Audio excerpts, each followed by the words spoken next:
तो एपिसोड 4 की शुरुआत वहीं से होती है जहाँ से पिछला एपिसोड खत्म हुआ था। युवान वे ने ये चैन को फेंगुन स्टेज पर चैलेंज किया था और अब हम देखते हैं दोनों फेंगुन स्टेज पर आ चुके होते हैं। ये चैन कहता है, ब्रदर वे, ऐसा कोई भी नियम नहीं है जो कि ये कहता है कि मुझे आपके तियानियन पिक पर शामिल होना ही होगा। ये तो मेरी चॉइस है कि मुझे शामिल होना है या नहीं। इस पे युवान वे कहता है, तो आप तुम्हें हमारे ऑफर को मना करने के लिए कॉन्सिक्वेंसेस भुगतने होंगे। और इसी के साथ युवान भी अपनी आइस की रिलीज करने लगता है। जैसे कि हम देखते हैं ये चैन धीरे धीरे बर्फ में जमे जा रहा था। एक बंदा कहता है, क्या ये चैन भरना चाहता है? आइस की कोई मजाक नहीं है। दूसरा बंदा कहता है, लगता है कि वो बहुत ज्यादा डर चुका है। उधर युवान में भी आइस तो धीरे धीरे जमाई जा रही थी। ये देखो युवान में कहता है, लगता है कि मैंने तुम्हें ज्यादा ही ओवर एस्टिमेट कर लिया। वीडियो में से एक बंदा कहता है, लगता है कि ये चैन का तो हो गया, ये तो बहुत ज्यादा बोरिंग है, उसे तो फाइट करने का मौका भी नहीं मिला। अब ये चैन लगभग जम ही चुका था, बस उसका सिर ही बचा था। इसलिए युवान में इसको सर पर अटैक करने के लिए जाता है, लेकिन ये चैन सिर्फ थोड़ा सा मुस्कुराता है और बड़ी आसानी से उसकी आइस को तोड़ देता है। ये देखकर युवान भी शौक रह गया था कि ये चैन बड़ी आसानी से उसकी आइस क्यूल को रजिस्ट कर सकता है। और युवान भी कहता है, ये तो इम्पॉसिबल है, ऐसा नहीं हो सकता। इसके बाद ये चैन उसके पास आता है और उसके पेट में लात मारता है और उसे कहता है, कुछ भी इम्पॉसिबल नहीं, सब कुछ हो सकता है। फिर तो ये चैन उसकी बहुत धोबी पछाड़ धुलाई करता है, जैसे कि हल्क ने लोकी का किया था, सेम वैसे ही। लोग सब ऊपर सोच रहे थे, भाई की कंडेंसेशन 7th स्टेज का बंदा जिसके पास प्योर आइस की है, वो इतनी बुरी तरह मार खा रहा है, ये तो अनबिलीवेबल है। अब हम ये चैन पर आते हैं। ये चैन ने उसे बहुत ज्यादा मार लिया था, इसलिए वो उसे मार पीट कर उसका सारा वैल्यूएबल सामान लूट कर चला जाता है। इसके बाद ये चैन फिर से सामान खरीदने के लिए बांगटा पवेलियन में जाता है। पहले तो ये चैन को वहाँ पे कोई नहीं दिखाई देता, लेकिन तभी वो एल्डर बगल से निकल कर आता है और कहता है, तो लड़के तुम वापस आ गए,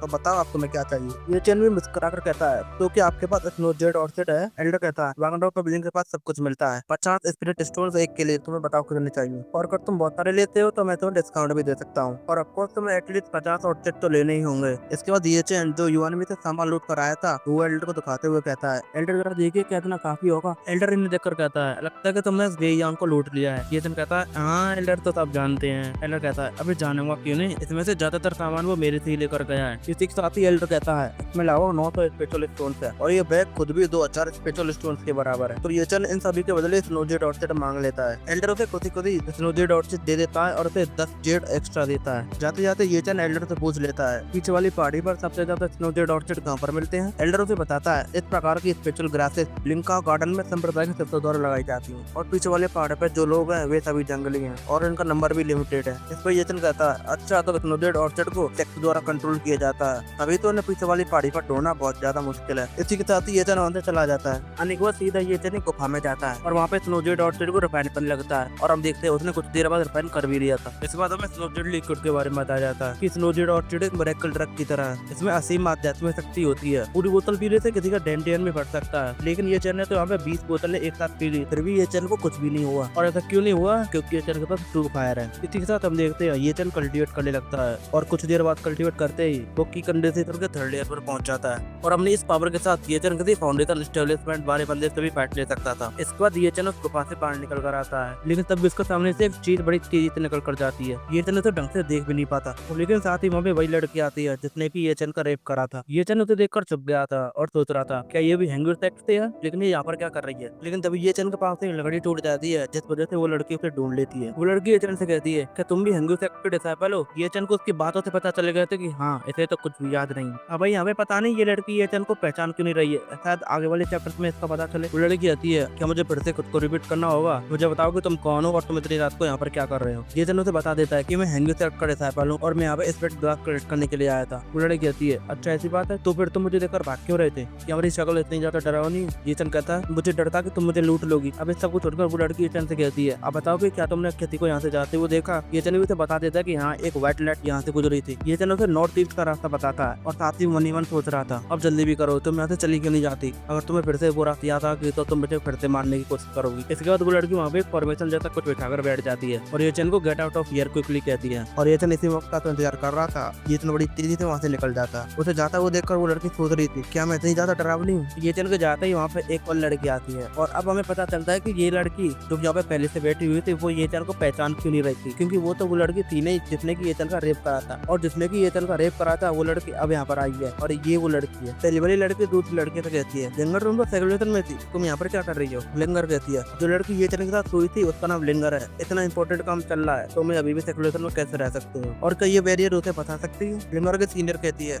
मैंने इसे पहले से बड़ा बनाया है। अब देखो भाई अभी के लिए यहाँ पे क्या हो रहा है मुझे कुछ भी समझ में नहीं आया, लेकिन आगे के चैप्टर में जैसे कुछ क्लियर होगा मैं बता दूंगा। और अभी के लिए लिंगर अपनी सीनियर सिस्टर की हेल्प करने लगती है और सीनियर ये सिस्टर लिंगर को ये चन के बारे में बता देती है कि एक अजीब सा लड़का यहाँ पर था। इसके बाद हम ये चन को देखते हैं जो कि अपनी पूंछ को दबाकर वहां से भागते हुए आ रहा था, और अब ये चन को भी शक हो गया था कि जिसने मेरा रेप करा था वो लड़की कोई और ही है। लेकिन ऐसा कैसे हो सकता है, दो इंसान एक जैसे कैसे दिख सकते हैं। आगे ये चन कहता है और अगर वो लड़की भी हैंगू सेक्स से निकली तो मुझे हैंगू सेक्स को छोड़ना पड़ेगा। इसके बाद हम कुछ लड़कों को देखते हैं जो कि एक छोटे बच्चे पर चोरी करने का इंजाम लगा रहे थे, लेकिन जैसे ही वो लड़का कुछ कहने की कोशिश करता है तब ये बंदा उस लड़के को मारने के लिए जाता है। लेकिन ये चल उसका हाथ पकड़ते हुए उसे रोक लेता है और कहता है क्या तुम्हें शर्म नहीं आती, तुम एक ऐसे लड़के को मार रहे हो जो कि अभी कल्टीवेट भी नहीं कर सकता, और अगर तुम्हें हिम्मत है तो मुझसे फाइट करो। इसी के साथ ही ये चल उसका हाथ छोड़ देता है और वो अपने हाथ को पकड़ते हुए जमीन पर बैठ जाता है। लेकिन फिर भी वो कहता है अगर कोई हैंगू सेक्स का डिसाइपल नहीं है तो वो हैंगू सेक्स के स्पिरिट माउंटेन में नहीं जा सकता, ये एक रूल है। और ये ब्रेट हमेशा यहाँ पर नजर रखता था, क्या पता कि इसने ही कुछ चुराया हो। वो बच्चा रोते हुए ये चल से कहता है मैंने कुछ नहीं चुराया, मैं तो गेट के ऊपर खड़ा था, यही मुझे यहाँ पर लेकर आए थे। ये चलने के साथ ही वो लोग उस बच्चे को मारने की धमकी देने लगते हैं, लेकिन ये चल उसका सामने खड़ा हो जाता है। इसी के साथ ही वो ये चैन से कहने लगती है चलो ये चैन देखते हैं, क्या तुम दिन के उजाले में हमको बुली करने की कोशिश करते हो, क्या तुम्हें इतनी हिम्मत है। ये चल कहता है चलो ऐसी बात है तो मैं आज तुम्हें बुली करके दिखाता हूँ। और इसी के साथ ही ये चल पर एक छोटा सा अटैक कर देता है जिससे कि उसकी तलवार टूट जाती है और वो पीछे जा गिरता है। और हम देखते हैं वो तो सिर्फ नाटक कर रहा था, फिर वो सब नाटक करना स्टार्ट कर देते हैं, मर्डर मर्डर, ये चैन और मर्डर करने की कोशिश कर रहा है। वो सब वहाँ पे हल्ला मचा ही रहे थे, तब एक बंदा पीछे आ जाता है और कहता है क्या तुम नहीं जानते कि फेंगुन स्टेट से बाहर कोई भी लड़ाई नहीं कर सकता। उसे देखते ही वो सभी लोग उसके सामने नाटक करना स्टार्ट कर देते हैं। सीनियर ब्रदर रेन आपको हमारे लिए जस्टिस करना होगा, ये वो। उसके बाद सीनियर ब्रदर भी ये चैन को डिसिप्लिनरी हॉल में चलने के लिए कहता है। वो छोटा बच्चा ये चैन से माफी मांगने लगता है, मुझे माफ कर दीजिए ब्रदर, ये सब मेरी गलती है। भाई मुझे तो लगता है कि सीनियर ब्रदर भी इसके प्लान में शामिल है। तभी एल्डर जांग फेंगटियन वहाँ पर आता है और कहता है तुम्हें सजा देनी है तो मुझे सजा दीजिए, इस यंग मैन की कोई गलती नहीं है। लेकिन सीनियर जन तो उसे बिल्कुल भी इज्जत नहीं देता और इसके लिए मना कर देता है। फिर ये चैन एल्डर जांग फेंगटियन के पास आता है और कहता है इस बच्चे को घर ले जाइए, मैं बिल्कुल ठीक हूँ। इसके बाद ये चैन को डिसिप्लिनरी हॉल में लाया जाता है और अब ये चैन को भी समझ आ गया था कि ये सब कोई कोइंसिडेंट नहीं था, ये सब एक सोची समझी साजिश थी मुझे फंसाने के लिए। इसके बाद सीनियर रेन कहता है मेरे मास्टर क्लोज डोर ट्रेनिंग में है तो आज के मैटर को मैं संभालूंगा। तो डिसाइपल ये चैन क्या तुम अपना अपराध कबूल करते हो। ये चैन कहता है अगर तुम किसी के साथ परेशानी खड़ी करना चाहते हो तो इतनी बहानेबाजी करने की क्या जरूरत है। सीनियर रेन कहता है तो तुम मानते हो कि तुम गिल्टी हो, अगर ऐसा है तो मेरा तुम्हारे साथ डील करना आसान हो जाएगा। और इसी के साथ ही वो ये चैन को सजा सुनाता है कि ये चैन को फ्लेम पे मारे जाएंगे। अरे वो फिल्मों में चाबुक मारते हैं ना, वही चाबुक मारे जाए। और हम देखते हैं ये चैन को एकदम नंगा करवा के बांध दिया जाता है। सीनियर रेन चाबुक बुलाते हुए कहता है तो ब्रदर ये अगर तुम्हें दर्द हो तो बता देना। ये चैन कहता है बकवास करना बंद करो और जल्दी शुरू करो। और इसी के साथ ही ये चैन की पिटाई स्टार्ट होती है। पहले तो कोई यकीन नहीं कर रहा था कि ये चैन 100 कोड़े हुए झेल पाएगा, और सीनियर रेन भी कहता है कि फाउंडेशन स्टेज वाला बंदा भी इसके 100 कोड़ों को झेल नहीं पाता, और तुम तो फिर भी की कंडीशन से आराम करो। लेकिन सब लोग जब चौंके जब ये चैन 100 से ज्यादा कोड़ों को झेल लिया बिना आवाज किए। इसी के साथ सीनियर रेन को फिर ये चैन को छोड़ना ही पड़ता है। ये चैन मतलब जाते हुए उसी बंदे की तरफ देखता है जिसने की उसे फंसाया था। ग्रैंडपा ये चैन के पास आता है। ये चैन ग्रैंडपा से कहता है अरे चिंता मत कीजिए, मेरी मोटी चमड़ी है, मुझे कुछ भी नहीं होगा। लेकिन इसी के बाद ही वो बेहोश हो जाता है। बेहोश होते हुए भी ये चैन सोच रहा था उन्होंने आज मुझे जितना दर्द दिया है भविष्य में मैं इसका 100 गुना उन्हें दूंगा। इसके कुछ देर बाद ये चैन की एल्डर के घर पर आंखें खुलती हैं। आंखें खुलते ही ये चैन कल्टीवेट करने लगता है और उसे पता चलता है कि उसने जितनी भी मार खाई है उससे उसका फायदा ही हुआ है, क्योंकि उससे उसकी बॉडी रिफाइन हो गई है। फिर ये चैन अपनी पूरी बॉडी को हील कर लेता है। तभी एल्डर जांग फेंगटियन ये चैन के कमरे में आता है जो कि उसे कह ही रहा था कि तुम्हें ठीक होने में कम से कम आधा महीना लगेगा। लेकिन तभी वो नोटिस करता है कि ये चैन की इंजरी तो पहले ही हील हो चुकी है। ये देखकर एल्डर शॉक हो गया था, लेकिन ये चैन एल्डर से कहता है मैंने आपसे पहले ही कहा था मेरी मोटी चमड़ी है। ये चैन के साथ ही एल्डर उसे एक पोटली देता है और ये चैन के पूछने पर एल्डर बताता है इसमें वही सेलेस्टियल बुक है। ये सुनते ही ये चैन एल्डर से कहता है लेकिन एल्डर ये तो बहुत ज्यादा एक्सपेंसिव गिफ्ट है, मैं इसे नहीं ले सकता। और वैसे मैं एक बात बता दूं, यहाँ पे सेलेस्टियल बुक को हेवनली स्पिरिट तलिस्मान से बदल दिया गया है, मतलब नाम चेंज कर दिया है, तो मैं कोई सा भी नाम ले सकता हूँ, कंफ्यूज मत होना। एल्डर से कहता है अरे कोई बात नहीं, वैसे भी तलिस्मान को एक्टिवेट होने के लिए ट्रू कोई की जरूरत है, और हम सब तो जानते हैं ये हेवनली स्पिरिट तलिस्मान या फिर कहते हैं कि सेलेस्टियल बुक बहुत ज्यादा इंपॉर्टेंट है। इसलिए ये चैन एल्डर का सर झुकाकर धन्यवाद करता है। इसके बाद ये चैन एल्डर और उस बच्चे को टाटा वावा करके वहाँ से चला जाता है। अब ये चैन जाता है उसी बंदे से बचा लेने के लिए जिसने कि उसे फंसाया था, और इसके लिए वो अपना गेटअप बदलता है। वो ये चैन कहता है डीएमपी के डिसेबल तुम्हारा ग्रैंडपा तुमसे बदला लेने के लिए आ रहा है। और इसी के साथ ये वीडियो यहाँ पर खत्म हो जाती है। अगर आपको हमारी वीडियो पसंद आई है तो चैनल को लाइक कीजिए, वीडियो को सब्सक्राइब कीजिए। तो मिलते हैं अगले वीडियो में, टाटा बाय बाय। और अगर कुछ भी गड़बड़ लगती है वीडियो में या फिर कोई एडवाइस देनी है तो कमेंट में जरूर बता देना। मिलते हैं कल।